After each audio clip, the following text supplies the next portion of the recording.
person may become great. There is a principle of power in every person. By the intelligent use and direction of this principle, man can develop his own mental faculties. Man has an inherent power by which he may grow in whatsoever direction he pleases, and there does not appear to be any limit to the possibilities of his growth.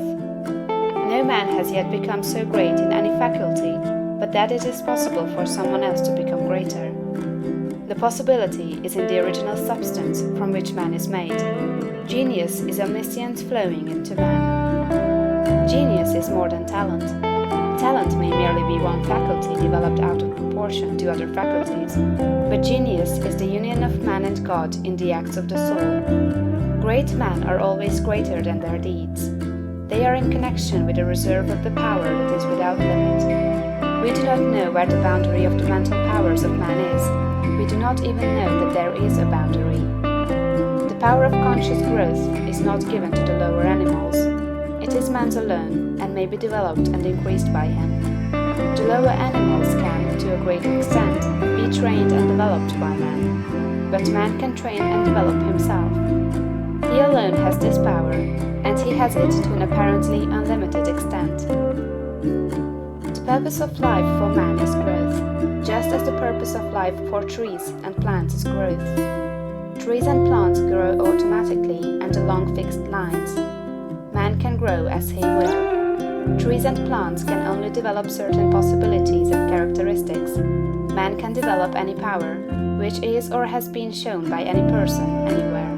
Nothing that is possible in spirit is impossible in flesh and blood. Nothing that man can think is impossible in action. Nothing that man can imagine is impossible of realization.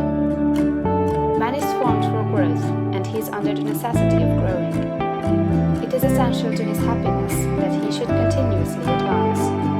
Life without progress becomes unendurable, and the person who ceases from growth must either become imbecile or insane. The greater and more harmonious and well-rounded his growth, the happier man will be. There is no possibility in any man that is not in every man. But if they proceed naturally, not two men will grow into the same thing or be alike.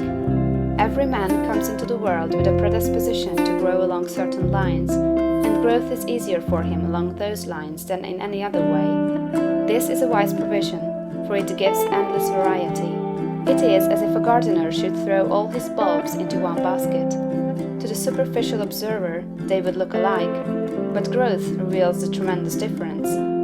So of men and women, they are like a basket of bulbs.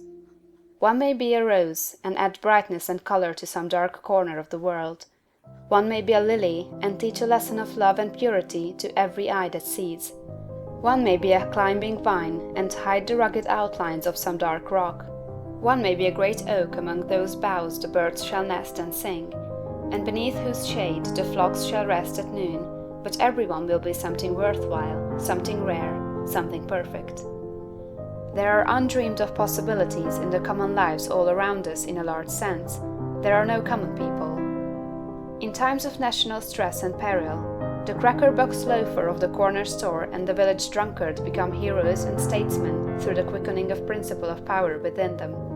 There is a genius in every man and woman, waiting to be brought forth. Every village has its great man or woman, someone to whom all go for advice in time of trouble, someone who is instinctively recognized as being great in wisdom and insight. To such a one, the minds of the whole community turn in times of local crisis. He is tacitly recognized as being great. He does small things in a great way. He could do great things as well, if he did but undertake them. So can any man. So can you. The principle of power gives us just what we ask of it. If we only undertake little things, it only gives us power for little things. But if we try to do great things in a great way, it gives us all the power there is. But beware of undertaking great things in a small way. Of that we shall speak farther on. There are two mental attitudes a man may take. One makes him like a football. It has resilience and reacts strongly when force is applied to it, but it originates nothing. It never acts of itself. There is no power within it. Men of this type are controlled by circumstances and environment. Their destinies are decided by things external to themselves. The principle of power within them is never really active at all. They never speak or act from within.